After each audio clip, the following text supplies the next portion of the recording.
지난주 미국 인디애나주 경선에서 트럼프가 승자 독식한 이후에요. 크루저가 사퇴하고 존 케이식도 유세 중단을 했습니다. 뭐 이 후보 사퇴한 건 아니지만 사실상으로 트럼프로 이렇게 후보가 결정되어 버렸는데요. 공화당 내부에서는 부시 전 대통령 부자, 그 다음에 이번에 또 같이 싸웠던 잽 부시, 아버지 부시 전 대통령의 아들이죠. 형님이 조지 W 부시고요. 이 사람도 트럼프 지지 안 한다 이렇게 했습니다. 자, 부시 일가 다 지지 안 하고요. 폴 라이언도 현재로서 트럼프 지지할 수 없다. 폴 라이언은 지난번에 롬니하고 이렇게 러닝메이트로 부통령 출마해서 떨어지고 지금 미국 하원 의장을 맡고 있는 권력 서열 3위이자 공화당의 최고 실력자죠. 자, 그 다음에 밋 롬니 전 대선 후보, 이 사람은 지금 전당대회에 불참하겠다면서 계속 이 트럼프를 공화당 주류가 지지하지 말도록 불을 지르는데 핵심에 있습니다. 자, 존 맥케인, 이 사람도 지난번에 오바마 대통령 시켜준 사람인데요. 2008년입니까?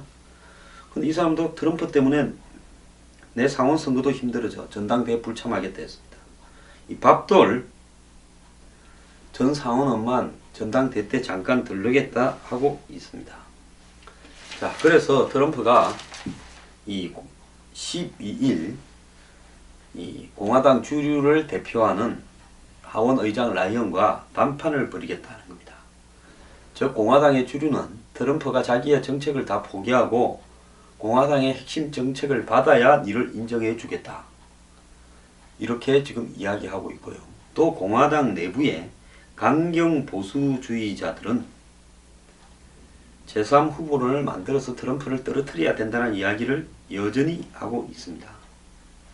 자, 이 밋 롬니는요, 위클리 스탠다드라는 미국의 보수주의자들의 잡지가 하나 있습니다. 이 잡지에 이 윌리엄 크리스톨이라고 유명한 편집장이, 이 사람이 미국의 보수의 거의 스피커 역할을 하는 사람인데요. 만나서 제3 후보를 내는 걸로 가지고 의논을 하겠다고 하고 있습니다. 자, 미국의 공화당의 주류가 트럼프를 이토록 싫어하는 원인이 과연 이념적 가치적 노선 때문에 그럴까요?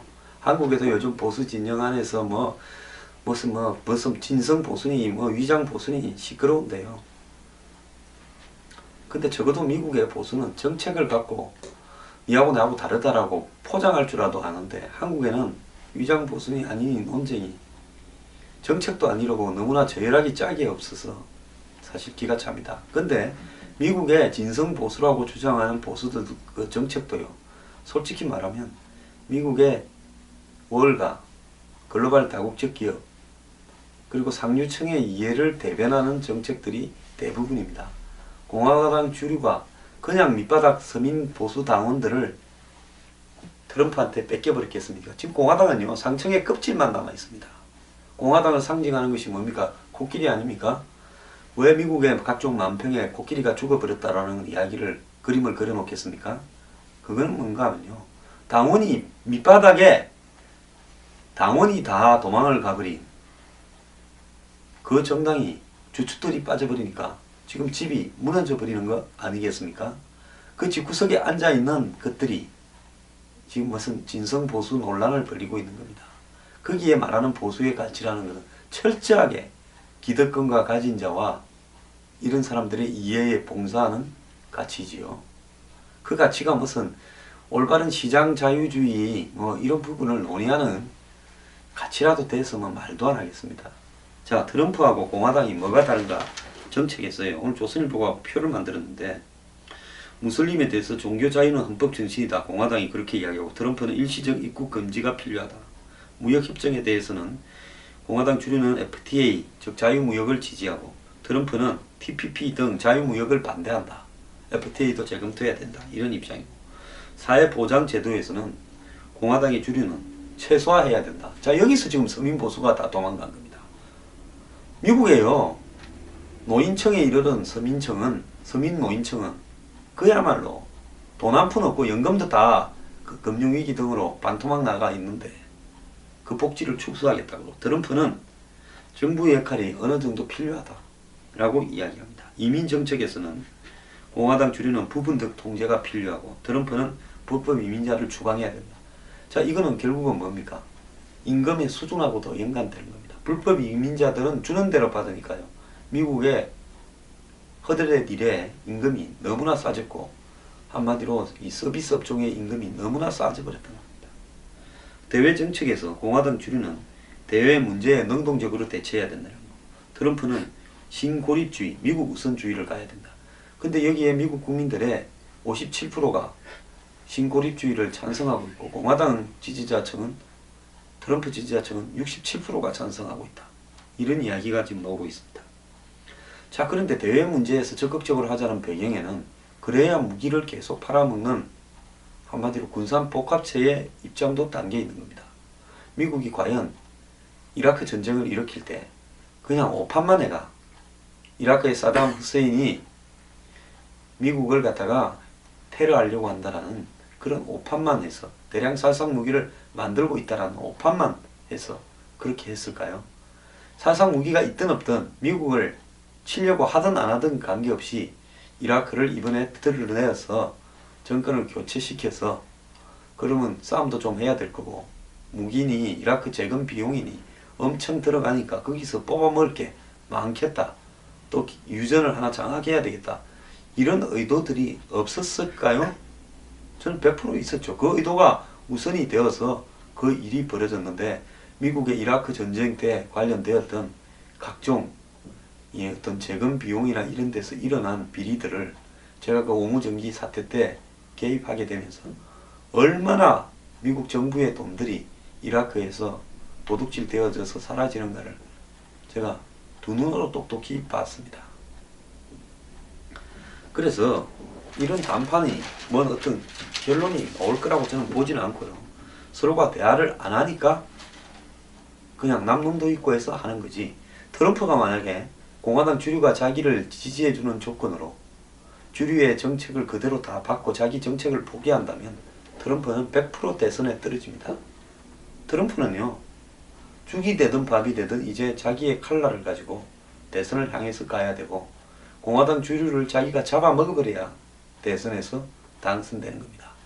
자, 공화당의 주류가 노리는 거는요, 트럼프가 대통령이 되기를 절대로 바라지 않습니다. 자기들한테 숙이지도 않고 자기 고집도 강하고 개성도 강한 사람이 대통령이 되면 뒷감당을 어떻게 하겠습니까? 그러니까 이번에 이런 정책을 말을 안 듣는다는 핑계를 들어서 트럼프를 쫓아낼 방법이 아직도 있는지 꼼수를 좀 더 써보다가 안 되면 제3 후보를 하나 출마시키거나 안 되면 네가 공화당 후보로 그냥 네 혼자 뛰라 우리는 네 지지 못한다고 다 보이콧 해버리면서 트럼프를 낙마시키는데 목적이 있다는 것이 제 생각입니다. 그런가 안 그런가 두고 보십시오. 그럼 트럼프는 어떻게 해야 될까요? 트럼프는 자기를 지지하는 백인 서민 보수층을 향해서 직접적인 호소를 통해서 아마 이 썩은 공화당 지도부를 전부 드러내자라고 아마 할 겁니다. 자, 그렇기 때문에 트럼프는 지금 신화적으로 지지를 받고 있습니다. 백인 서민층이에요. 그는 공화민주 가릴 것 없이 그렇다고 저는 보고 있습니다.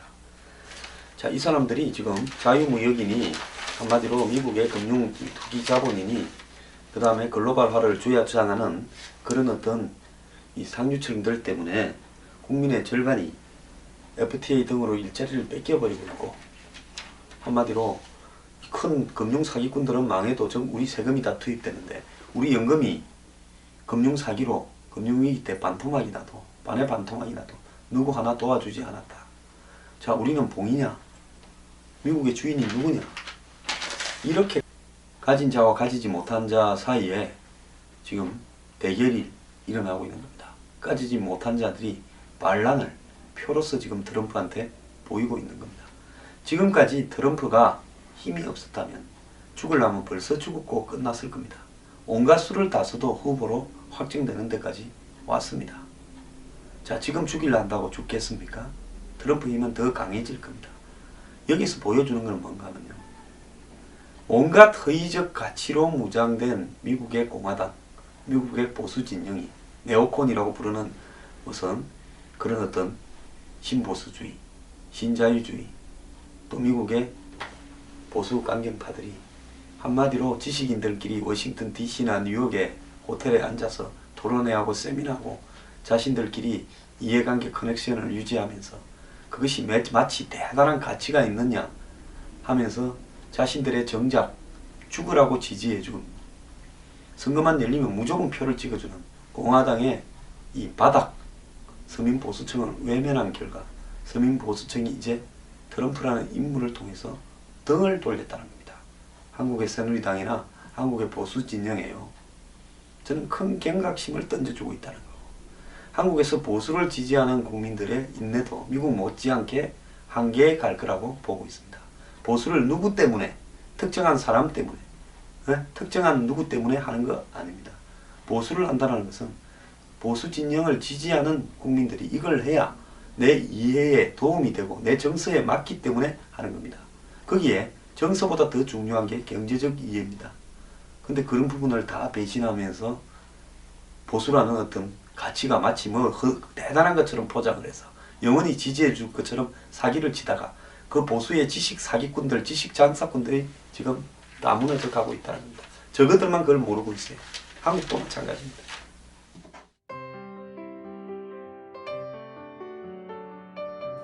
뉴스 브리핑은 저나 미래경영연구소 혼자만 하는 것이 아니라 대중들의 힘으로 정론 방송을 만들어가기 위한 일종의 국민 계몽운동이라 생각하고 있습니다.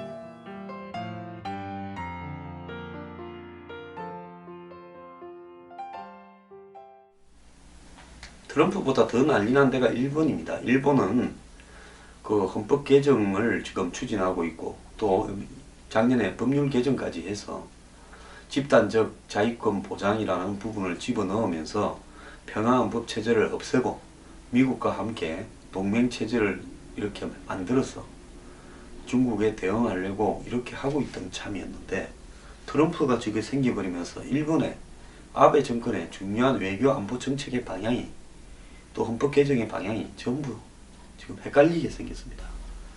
초비상이 지금 일본에 생겼다는 겁니다. 패닉 상태라는 겁니다. 정부 측에서는 외교적 파장을 우려해 구체적 입장 표명을 삼가고 있지만 여당 의원들 사이에는 올바른 사람을 선택해야 된다 이런 말도 나오고 있습니다. 이미 일본의 외교 안보 라인에서는 트럼프 주의보가 내려져 있었던 상황이라고 합니다. 미일 안보조약 불평등론을 주장하고 주일 미군 철수까지도 지금 이야기하고 대일 무역 적자를 과장하고 환태평양 경제 동반자 협정 TPP를 비판하는 트럼프의 노선이 그간의 미일 간의 관계를 송두리째 다 뒤집어 놓고 있는 겁니다. 일본은요, 오바마 정부, 부시 정부 때 워싱턴에 아주 그냥 로비를 하기 위한 시스템을 다 갖추고 엄청난 돈을 써서 오늘날 미국의 최대 오른팔이 일본이다라고 이렇게 해놓은 겁니다. 이 상황이 지금 다 깨지게 생긴 겁니다. 최근 한 외무성 간부는 기자들에게 트럼프 후보는 미일 동맹을 제대로 이해하지 못하고 있는 것 같다. 즉 미일 안보 조약에 따라 일본이 주일 미군 기지에 과거 5년간 1조 원, 10조 8천억에 달하는 지원을 했음에도 트럼프가 무임승차를 이야기하고 있습니다. 방위성의 한 인사도 일본 정부 안에서 트럼프에 대한 경계심이 아주 강하다. 대통령이 되면 일본에 돈 더 내놔라 할 거다. 이런 상황에서 힐러리가 트럼프와 맞붙게 될 경우 일부 조사에서 트럼프가 앞서는 게 나오면서 트럼프 대통령 우려가 현실화 될까봐 일본이 지금 기겁을 하고 있는 겁니다. 하지만 일본은 이런 당혹감 속에서도 구체적 대응은 상관하고 있다는데요. 뭐 대응할 게 있습니까? 지켜봐야죠. 아직 차기 대통령이 결정되지 않은 상태에서 트럼프에 대한 평가나 접근을 하는 것은 적절치 않다. 일본 사람들이 원래 굉장히 신중하지 않습니까? 말을 아끼고는. 근데 그간의 그 트럼프의 언행을 보면 섣부른 대응이 어찌 될지 속단을 하기가 어렵다. 이런 이야기입니다. 자, 1번 그 간방 장관은 트럼프에 대한 질문에 차기 대통령이 누가 되든 미일 관계에는 큰 변화가 없을 거다. 입장만 말하고 있답니다. 자, 근데 1번이 지금 굉장히 곤혹스러운 건요. 공화민주당 주류층에만 로비를 잔뜩 해놨기 때문에 트럼프에 접근할 수 있는 인맥이 절대적으로 없다는 겁니다. 그래서 각 채널을 다 동원해서 트럼프에 접근을 하고 있다는데 한국은 뭐 일본보다도 훨씬 더 못하겠죠. 자, 일본이 지금 심각한 상황에 빠졌습니다. 근데 한국은 그런 심각성을 일본만큼이라도 이해하고 있는지 모르겠습니다. 한국은 한미군이 철수하면 주일 미군이 철수해서 일본과는 비교도 할 수 없는 충격을 받게 될 겁니다. 우리 정부도요, 뭐 주변 인맥과 접촉 중이다 그러는데, 지난 3월 말에는 이 트럼프가 무임승차하고 있다 이렇게 이야기했을 때 반박에 가까운 반응을 내놨습니다. 그런데 이제 확정이 되고 나니까 한미 동맹이 잘 유지될 거다 이렇게 그냥 원론적 발언만 하고 있습니다. 말 조심해야죠. 외교 안보에서 미국의 대통령이 누가 될지 우리가 알 수 있습니까? 우리가 뭘 한다고 미국 대통령한테 영향을 미칠 수도 없는데요. 괜히 말 잘못했다가 찍힌 사람이 더 찍히면 안 되지 않겠습니까? 자, 트럼프의 이 폭탄 발언에 대해서 지금 주한미군 분담금을 제대로 내지 않으면 철수하겠다. 자, 우리는 수천억 달러에 달하는 엄청난 돈을 허비할 여력이 없다. 한국, 일본의 핵무장을 용인하겠다. 또 핵우산도 제거하겠다. 이런 발언들이 저는 장난이 아니라고 봅니다. 좀 진지하게 받아들여야 되는데요. 국내 외교 안보 전문가들은 트럼프가 11월에 당선된다 하더라도 그 발언이 정책적으로 현실화될 가능성이 크지 않다고 다 이야기합니다.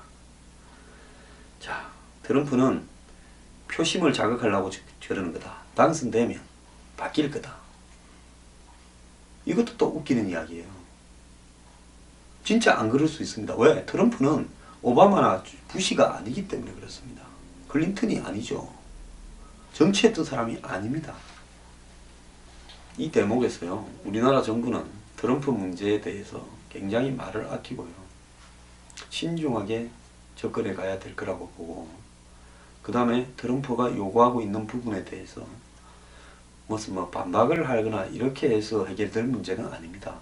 우리가 어린데 어리 반박을 해봤자 갑이 싫으면 그만 아니겠습니까? 그럼 어떻게 해야 되겠습니까?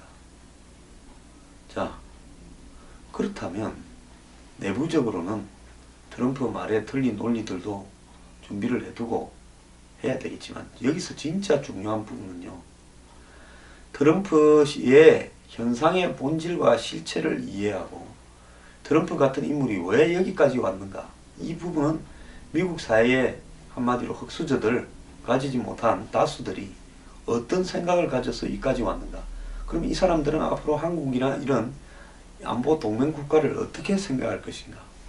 자, 그러면 저 흐름이 트럼프로 입으로써 대변되었을 뿐이지 미국의 다수의 유권자들 생각일 수 있지 않은가. 그럼 우리가 이런 상황에서 미국의 다수 유권자들을 만족시키려면 뭘 해야 되는가라는 준비를 해야 될 때라고 봅니다. 그걸 로비 갖고 해결되겠습니까? 절대 안 됩니다. 트럼프가 공화당 정책 안 받습니다. 한번 두고 보십시오. 그렇기 때문에 이 현상의 본질을 이해하고, 그 본질은 트럼프라는 인물을 통해서 가시화되었을 뿐이지 샌더스가 되었어도 별로 다르지 않을 수 있다. 그렇다면 이런 흐름이 미국의 대세가 되어가는 것 같은데, 이 대세 흐름 속에서 한국과 미국 간의 동맹 문제, 주한미군 문제, 이런 북한의 문제를 어떻게 우리가 끌고 가야 될 건가 고민을 해야죠. 그걸 자꾸 부인하고요, 어떻게 로비에서 해결하려거나 반박해서 해결하려고 하면 저는 큰 코 다칠 거라고 보고 있습니다.